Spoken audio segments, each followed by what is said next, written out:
حضرت ابو ہریرہ رضی اللہ تعالی عنہ سے ایک حدیث مروی ہے، فرماتے ہیں کہ آقا کریم نور مجسم رحمت للعالمین جناب احمد مصطفیٰ محمد مصطفیٰ روح فدا صلی اللہ تعالی علیہ وسلم کا فرمان عالی شان ہے۔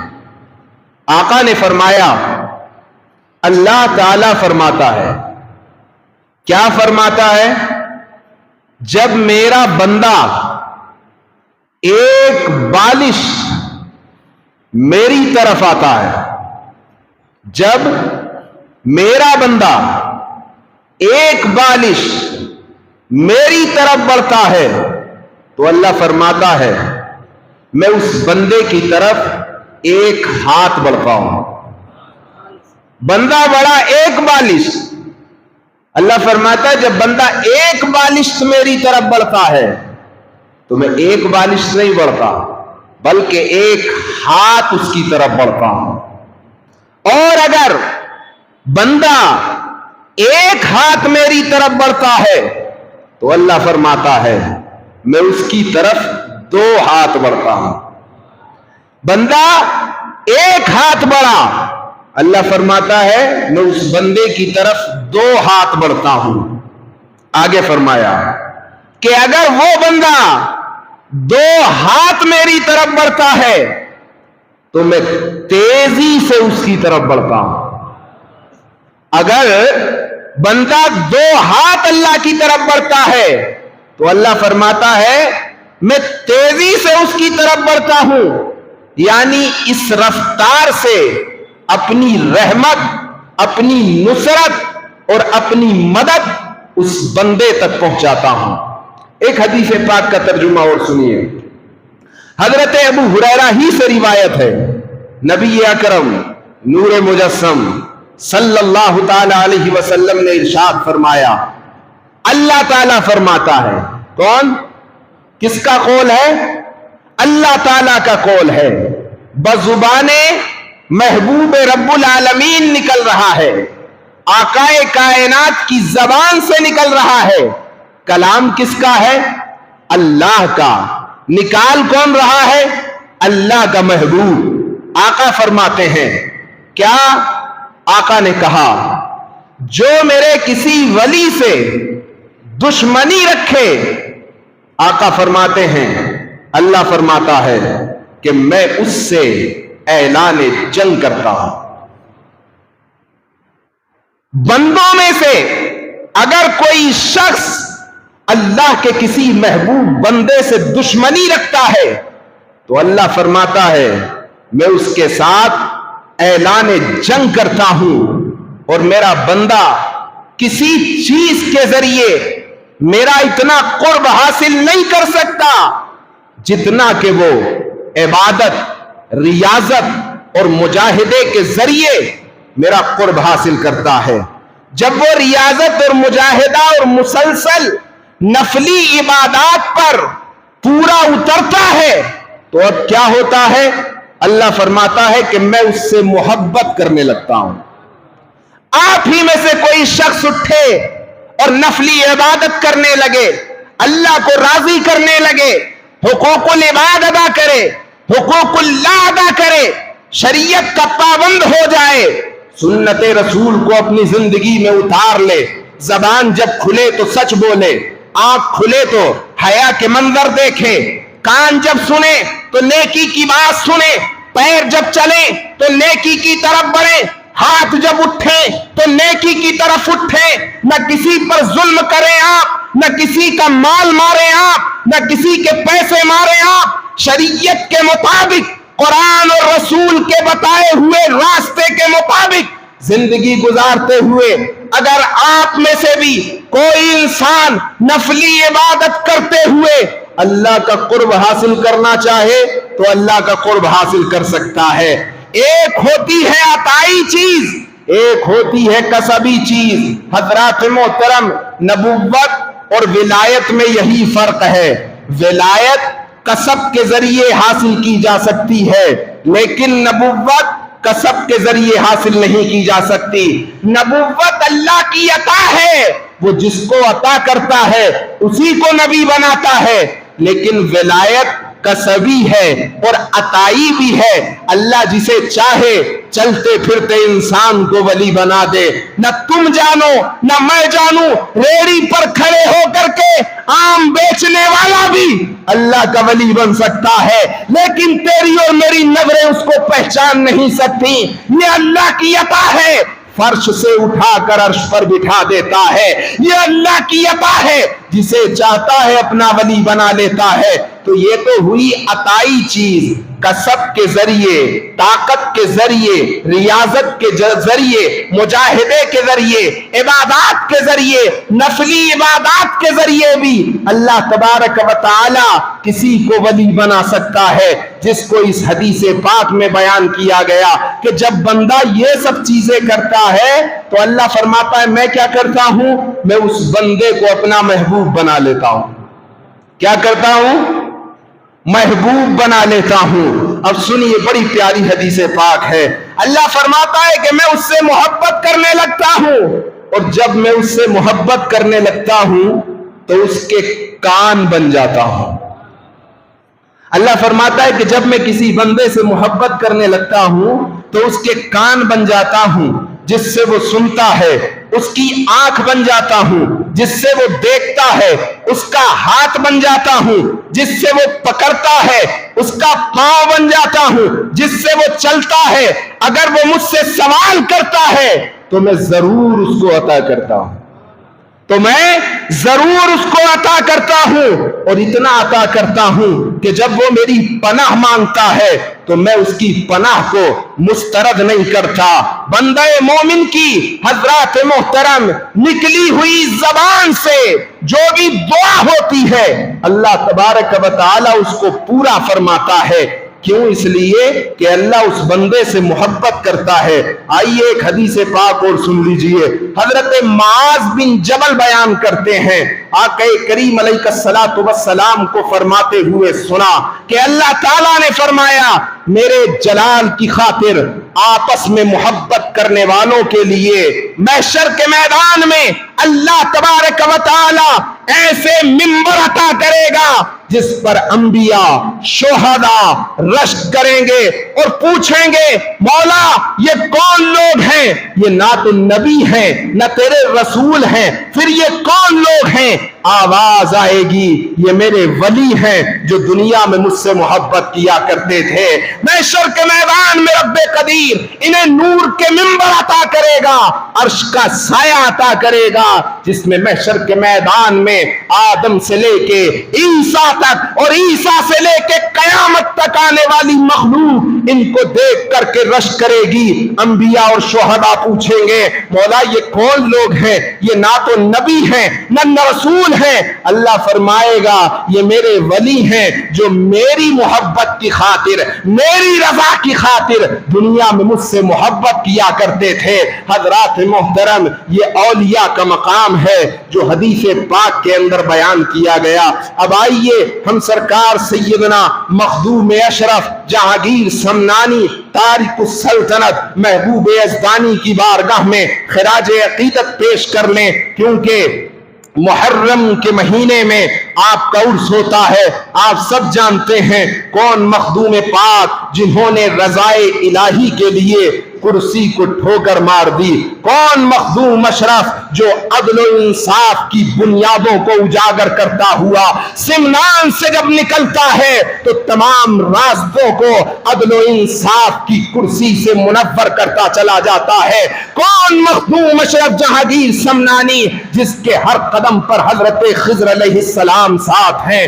کون مخدوم اشرف جہانگیر سمنانی جس نے 10 سال حکومت کر کے تخت سمنان کو لات مار دی؟ کون مخدوم اشرف جہانگیر سمنانی جس کی ولادت کی خبریں کوئی دنیا کا انسان نہیں دے رہا ہے بلکہ رسول اللہ صلی اللہ علیہ وسلم دے رہے ہیں؟ کون مخدوم اشرف جہانگیر سمنانی جن کے والد بھی ولی اللہ ہیں، جن کے دادا بھی ولی اللہ ہیں، جن کی والدہ ماجدہ بھی اللہ کی ولی ہیں، جن کا ننھیال بھی اولیاء اکرام کا ہے، جن جن کا دھیال بھی اولیاء اکرام کا ہے. کون مخدوم اشرف جہانگیر سمنانی جس کی جبینوں کو دیکھ کر کے کافروں نے کلمہ پڑھا. کون مخدوم اشرف جہانگیر سمنانی جس خطے سے نکلے اسلام کے پرچم کو بلند کرتے ہوئے نکلے. کون مخدوم اشرف جہانگیر سمنانی جس کے سامنے بڑے بڑے جادوگروں نے اپنے گھٹنے ٹیک دیے. کون مخدوم اشرف جہانگیر سمنانی جس نے پوری دنیا کا سفر کیا. کون مخدوم اشرف جہانگیر سمنانی جس کے لیے رسول اللہ کی تربت سے سلام آیا. کون مخدوم اشرف جہانگیر سمنانی جس نے تمام اولیاء اکرام سے فیض حاصل کیا. کون مخدوم اشرف جہانگیر سمنانی آج بھی جس کی تربت سے یہ صدا آ رہی ہے, آج بھی جس کی تربت سے یہ پیغام آ رہا ہے کوئی ہم سے محبت کرنے والا, ہے کوئی ہم سے مانگنے والا. کیوں؟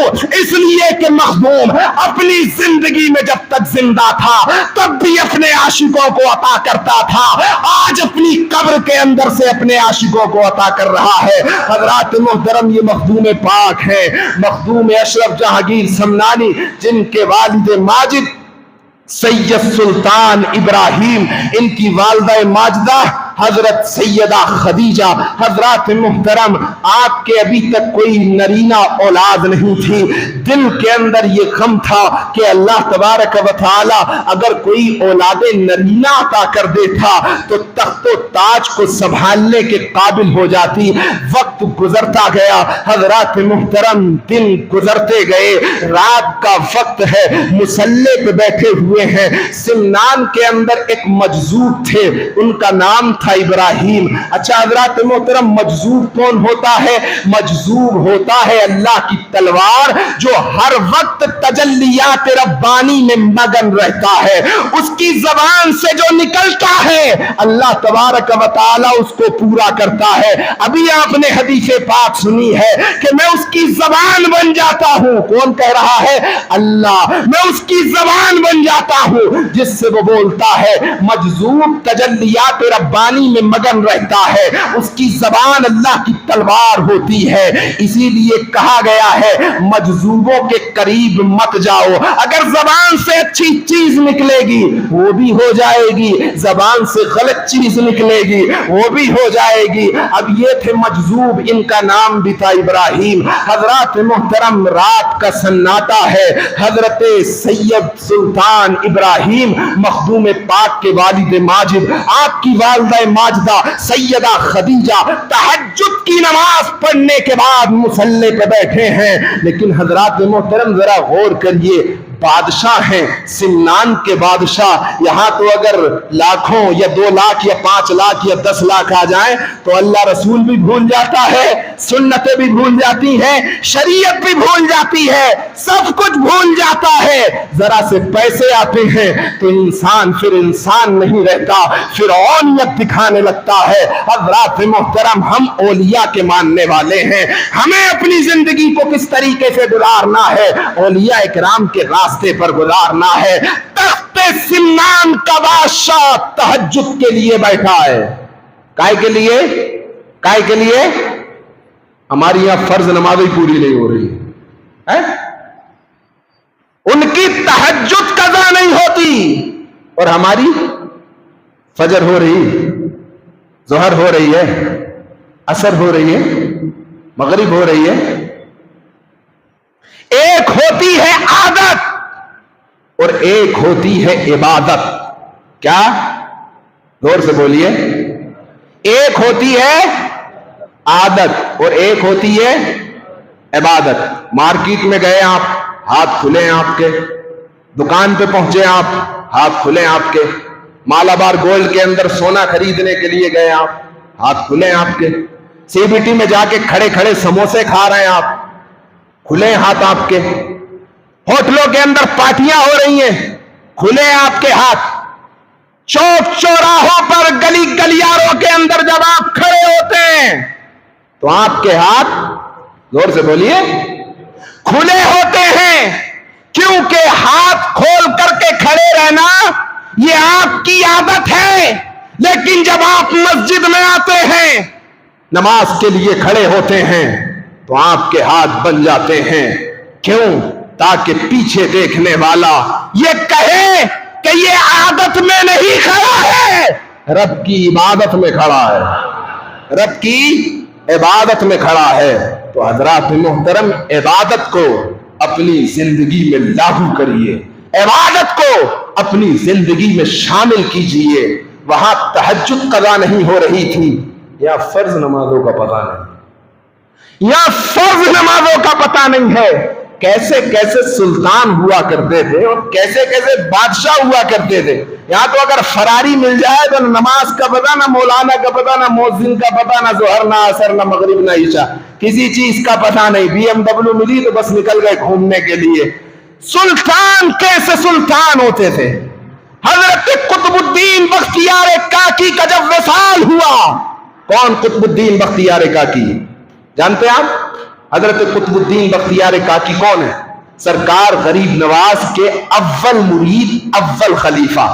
وصال جب ہوا تو آپ نے وصیت کی، میری نماز جنازہ وہ پڑھائے گا جس کی زندگی میں کبھی عصر کی سنتیں قضا نہ ہوئی ہو۔ کس نماز کی؟ کس نماز؟ زور سے بولو۔ میری نماز جنازہ وہ پڑھائے گا جس کی زندگی میں کبھی عصر کی سنتیں قضا نہ ہوئی ہو۔ جنازہ رکھا ہے سامنے، بڑے بڑے فقیہ، بڑے بڑے ادیب، بڑے بڑے عالم، بڑے بڑے پگڑی والے پہلی صف میں کھڑے ہیں۔ وصیت کا اعلان کر دیا گیا کہ نماز جنازہ وہ پڑھائے جس کی کبھی، زور سے بولیے، عصر کی سنتیں قضا نہ ہوئی ہو۔ اچھا، عصر کی سنتیں کیا ہیں؟ مؤکدہ ہیں کہ غیر مؤکدہ ہیں؟ زور سے بولیے۔ کیا؟ ہاں زور سے بولو، نہیں گھبرا کیوں رہو؟ غیر مؤکدہ کیا ہے؟ ہاں، اگر آپ نہ پڑھیں تو آپ، زور سے بولیے، گناہگار نہیں ہوں گے۔ سیکھو تو ایسی بول بول کے تو سیکھو گے، ایسے تھوڑی سیکھ جاؤ گے۔ سنتیں کیا ہیں؟ غیر مؤکدہ۔ اگر آپ نے نہیں پڑھی تو گناہگار نہیں ہوں گے، لیکن چھوڑنے کا معمول بھی مت بنا لو۔ اگر وقت ہے تو آپ پڑھو، اگر آپ نے نہیں پڑھی تو آپ گناہگار نہیں ہوں گے۔ اچھا، اس کے اپوزٹ میں کون سی سنتیں ہوتی ہیں؟ ایک تو ہوتی ہے سنت غیر مؤکدہ، اور دوسری سنت کون سی ہوتی ہے؟ سنت مؤکدہ۔ زور سے بولو۔ سنت مؤکدہ کون سی ہیں؟ فجر کی 2 فرض پڑھنے سے پہلے جو سنتیں پڑھتے ہیں وہ سنتیں کون سی ہیں؟ سنت مؤکدہ۔ ظہر کی نماز پڑھنے سے پہلے جو 4 سنتیں پڑھتے ہیں وہ کون سی ہیں؟ سنت مؤکدہ۔ اس کو چھوڑیں گے تو گناہگار ہوں گے۔ اب آپ بات سمجھ گئے؟ وصیت کا اعلان کر دیا گیا، میری نماز جنازہ وہ پڑھائے جس کی کبھی عصر کی سنتیں بھی قضا نہ ہوئی ہوں۔ تاریخ بتاتی ہے اپنے وقت کے بڑے بڑے عالم کھڑے تھے، بڑے بڑے فقیہ کھڑے تھے، بڑے بڑے جبہ و دستار والے کھڑے تھے، لیکن وصیت کرنے کے بعد اب کسی کی ہمت نہیں ہوتی کہ نماز جنازہ پڑھانے کے لیے آگے آئے۔ کیوں؟ اس لیے کہ عصر کی سنتیں تو قضا ہو ہی جاتی ہیں، عصر کی سنتیں تو قضا ہو ہی جاتی ہیں، کسی کی ہمت نہیں ہے۔ سب لوگ ایک دوسرے کا منہ دیکھ رہے ہیں، اتنے میں صف میں سے اپنے وقت کا سلطان شمس الدین التمش نکلتا ہے۔ وقت کا سلطان ہے، تخت ہندوستان پہ حکومت کرنے والا سلطان شمس الدین التمش آگے بڑھتا ہے اور اعلان کرتا ہے، الحمدللہ اس فقیر کی زندگی میں کبھی عصر کی سنتیں قضا نہیں ہوئی ہیں، اور ایک اعلان کرتا ہے حضرت قطب الدین بختیار کاکی کے جنازے کی طرف اشارہ کر کے، سرکار یہ تو ایک راز تھا میرا اور اللہ کے درمیان میں، آج اس راز کو آپ نے فاش کر دیا۔ حضرات محترم، یہ وقت کے سلطانوں کی زندگی ہے کہ تخت پہ بیٹھا ہے تو عصر کی سنتیں قضا نہیں ہو رہی ہیں۔ یہاں تو زندگی میں ذرا غور کر کے دیکھنا، ذرا اکیلے میں بیٹھ کر کے کہ اب سے لے کے جوانی تک اور یہاں تک کی عمر میں کتنی عصر کی نمازیں قضا ہوئی ہیں، اور افسوس ایک سیکنڈ کا نہیں ہے، ایک سیکنڈ کا افسوس نہیں ہے. کیوں؟ معاف کر دے گا اللہ، رحیم و کریم ہے. کیا ہے؟ کیا ہے؟ بس یہی صفت دیکھیے اس کی کہ وہ رحمت فرمانے والا ہے اور کرم فرمانے والا ہے. دوسری صفت بھی تو ہے اس کی، جبار و قہار بھی ہے تو اللہ تعالیٰ. کیا؟ جبار و قہار بھی تو اللہ تعالیٰ ہے. یہ صفت بھی تو دیکھیے. اگر وہ انصاف کرنے پہ آئے اور عدل کرنے پہ آئے اور آپ سے مطالبہ کرنے پہ آئے کہ بتا زندگی تو نے کیسے گزاری ہے، تو بس رحیمی و کریمی پہ نظر رکھو گے، عدل و انصاف پہ نظر نہیں رکھو گے. اولی پرشش کے نواز بود، روز محشر کے جہاں گداز بود. یہ جو ہم زندگی میں کر رہے ہیں اس کے بارے میں نہیں پوچھا جائے گا آپ سے کہ چوراہے پہ کھڑا کیوں ہوا تھا، گھر کے اندر جا کر کے برتھ ڈے منایا تھا کہ نہیں منایا تھا، ولیمے کے اندر فلاں کو دعوت دی تھی کہ نہیں دی تھی. روز محشر یہ نہیں پوچھا جائے گا. کیا پوچھا جائے گا پھر؟ روز محشر کے جہاں گداز بود، اولی پرشش کے نماز بود. سب سے پہلے نماز کا سوال ہوگا. تو حضرات محترم، ذرا تخمینے میں جا کر کے اور اکیلے میں جا کر کے اس زندگی کا محاسبہ کریے کہ زندگی کے اندر کتنی عصر کی نمازیں قضا کی ہیں، کتنی ظہر قضا کی ہے. اب بھی وقت ہے. یہ زندگی کی سانسیں رکنے سے پہلے اس اللہ کو منا لیجئے. جتنی نمازیں قضا ہو گئی ہیں حضرات محترم ان کو پورا کریے اور عہد کریے کہ انشاءاللہ آج کے بعد سے زندگی میں کبھی نمازیں قضا نہیں کروں گا. حضرات محترم، یہ دنیا کے چکروں میں پھنس کر کے منسٹر اور ایم ایل اے سے دل لگا کر کے اپنی زندگی کو برباد مت کر. کوئی دنیا دار تجھے کچھ نہیں دینے والا ہے تو صرف اللہ اور اس کا رسول دینے والا ہے. حضرات محترم، ان کے در سے کل بھی ملتا تھا، آج بھی ملتا ہے اور قیامت تک انہی کے در سے ملے گا. دنیا دار دے گا تو ذلیل و خوار کرے گا، اور جب اللہ اور اس کا رسول دے گا تو جو یہ عزت کی نگاہ عطا کرے گا. تو حضرات محترم، ضرورت ہے ہمیں اپنی زندگی کو بدلنے کی. تو عرض کر رہا تھا، سرکار مخدوم پاک کے والد ماجد اور والدہ ماجدہ مصلی پہ بیٹھے ہیں. محل کے چاروں دروازوں پر سپاہی کھڑے ہیں. اچانک کیا دیکھا کہ حضرت ابراہیم مجذوب محل کے اندر داخل ہو گئے. حضرات محترم نماز سے فارغ ہوئے. اب مخدوم پاک کے والد ماجد بھی سوچ رہے ہیں اتنی رات گئے ابراہیم مجذوب ہمارے محل کے اندر داخل ہو گئے. حضرات محترم بڑی شفقت، بڑی محبت، بڑی عنایت کے ساتھ حضرت مخدوم پاک کے والد ماجد نے ابراہیم مجذوب کو اپنی کرسی پر بٹھایا. یہاں تو اگر کسی کے کپڑے گندے ہونے تو پاس کھڑے ہونے کو دل نہیں کرتا، نفرت کرتے ہیں ہم لوگ. گندے کپڑے ہیں، بدبو آ رہی ہے، اس سے میرے کپڑے خراب ہو جائیں گے. یہ ہے ہماری حالت حضرات محترم. لیکن یاد رکھیں، کسی سے نفرت اس بنیاد پر نہیں کریں کہ اس کے کپڑے گندے ہیں. ہو سکتا ہے کچھ مجبوری ہو. اگر اللہ نے تجھے لباس فاخرہ عطا کیا ہے، نہیں ہوگا اس کے پاس، اس لیے گندے کپڑے اس نے پہن لیے، تو تمہیں نفرت کرنے کی کیا ضرورت ہے؟ حضرت سلطان سید ابراہیم نے بڑی محبت کے ساتھ کرسی پر بٹھایا، خود ہاتھ جوڑ کر کے سامنے کھڑے ہو گئے.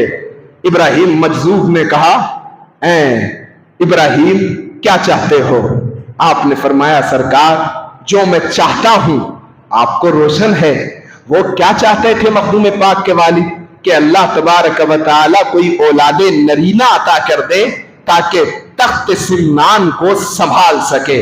حضرت ابراہیم نے اتنا سنا اور دعا کی کہ اللہ تبارک و تعالی تجھے ایسی اولاد عطا کرے گا جس کا نام پوری دنیا میں روشن ہوگا.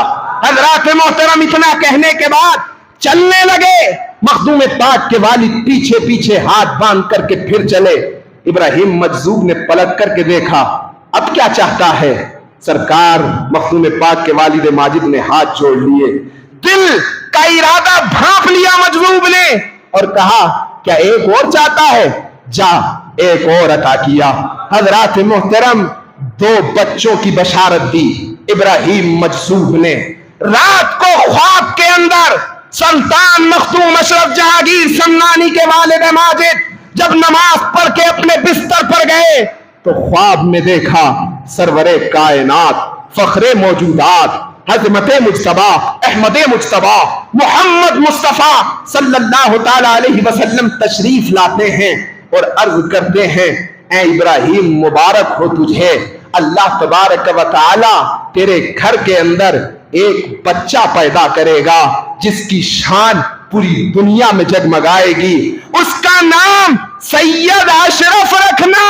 حضرات محترم، مخدوم پاک کا نام کوئی دنیا دار نہیں رکھ رہا ہے بلکہ محبوب رب العالمین رکھ رہا ہے۔ آقا کائنات نے فرمایا اے ابراہیم اس کا نام اشرف رکھنا۔ حضرات محترم، جب یہ 2 بشارتیں مل گئیں، ایک بشارت آقا کائنات کی، ایک بشارت ابراہیم مجذوب کی، تو حضرات محترم یقینی تھا کہ آپ کے گھر میں اولاد نرینہ پیدا ہو۔ اللہ اکبر کبیرہ، وقت گزرتا گیا، حضرات محترم حمل کے آثار نمودار ہوئے اور اللہ تبارک و تعالیٰ نے یکے بعد دیگرے سید سلطان ابراہیم کو 2 بیٹے عطا کیے، ایک مخدوم پاک، ایک مخدوم پاک کے۔ حضرات محترم بھائی، جب مخدوم پاک کا بچپن ہے، ابھی آپ کی بسم اللہ خوانی نہیں ہوئی ہے، بڑی شان و شوکت کے ساتھ آپ کی بسم اللہ خوانی ہوتی ہے۔ 7 سال کی عمر کے اندر حضرات محترم آپ قرآن کے حافظ بھی بن جاتے ہیں، اور ایک قرات کے ساتھ نہیں بلکہ 7 قرات کے ساتھ 7 سال کی عمر میں آپ نے قرآن حفظ کر لیا۔ اور روایات کے اندر آتا ہے کہ 14 سال کی عمر میں جتنے علوم و فنون تھے، فلسفہ ہو، تاریخ ہو، بلاغت ہو، کوئی سا بھی علم ہو، 14 سال کی عمر میں آپ نے وہ تمام علوم حاصل کیے۔ جب 15 سال کی عمر ہوئی تو آپ کے والد ماجد کا سایہ آپ کے سر سے اٹھ گیا۔ اللہ اکبر کبیرہ، آپ کو تخت سمنان پر بٹھایا گیا۔ تخت سمنان پر جب مخدوم پاک بیٹھتے ہیں تو پڑوس کا ایک ملک کا بادشاہ اپنے دل کے اندر یہ خیال پیدا کرتا ہے کہ اس کا وقت آ گیا ہے، والد ماجد کا انتقال ہو گیا ہے، یہ 15 سال کا بچہ تخت و سلطنت کے تمام کام کیسے انجام دے گا؟ وقت ہے، حملہ کر دو اور تخت سمنان کو تخت و تاراج کر دو۔ یہ دل کے اندر خیال پیدا کیا۔ جو پڑوسی ملک کا بادشاہ تھا، حضرات محترم، اس نے پلان بنایا سمنان پر حملہ کرنے کا۔ جب یہ بات مخدوم پاک کے وزراء کو معلوم ہوئی تو وزراء نے بھی آپس میں ایک پلاننگ کی۔ وہ پلاننگ یہ تھی کہ ابھی تو مخدوم کی اشرف کی عمر 15 سال ہے، یہ کیا جانے لڑائی کرنا، ان کو ابھی معلوم نہیں جنگ کے طور طریقے کیا ہوتے ہیں، لہذا ان کو تخت پر بیٹھا رہنے دو، جیسے ہی حملہ ہوگا ہم آگے بڑھ کر کے اس حملے کا منہ توڑ جواب دیں گے۔ باتیں گزرتے گزرتے مخدوم پاک کے کان میں پہنچتی ہیں۔ جیسے ہی مخدوم پاک کو یہ بات معلوم ہوئی، آپ نے اپنے تمام وزراء کو بلایا اور وزراء کو بلانے کے بعد کہا یہ مت دیکھو کہ میں چھوٹا ہوں، یہ کیوں دیکھتے ہو کہ میری عمر 15 سال ہے، یہ دیکھو کہ میری رگوں میں خون کس کا ہے، میری رگوں میں شہدائے کرب و بلا کا خون ہے، میری رگوں کے اندر امام حسین کا خون ہے۔ حضرات محترم، آپ نے فرمایا تمہیں حملہ کرنے کی ضرورت نہیں ہے، حملہ کرنے کے لیے سب سے پہلے مخدوم اشرف سامنے جائے گا۔ حضرات محترم، تاریخ بتاتی ہے جیسے ہی اس بادشاہ نے حملہ کیا، 15 سال کی عمر کے اندر مخدوم پاک نے اس حملے کا منہ توڑ جواب دیا اور اس کو شکست فاش عطا کی۔ یہ مخدوم پاک ہیں، 15 سال کی عمر کے اندر تخت سلطنت کے ان تمام امور کو کس طریقے سے سر انجام دے رہے ہیں۔ حضرات محترم، آپ کے سپاہیوں میں ایک سپاہی کے 15,000 درہم کسی نے چرا لیے۔ اس سپاہی نے آ کر کے آپ کی بارگاہ میں شکایت کی، حضرت میرے پیٹ پر 15,000 درہم بندے تھے، وہ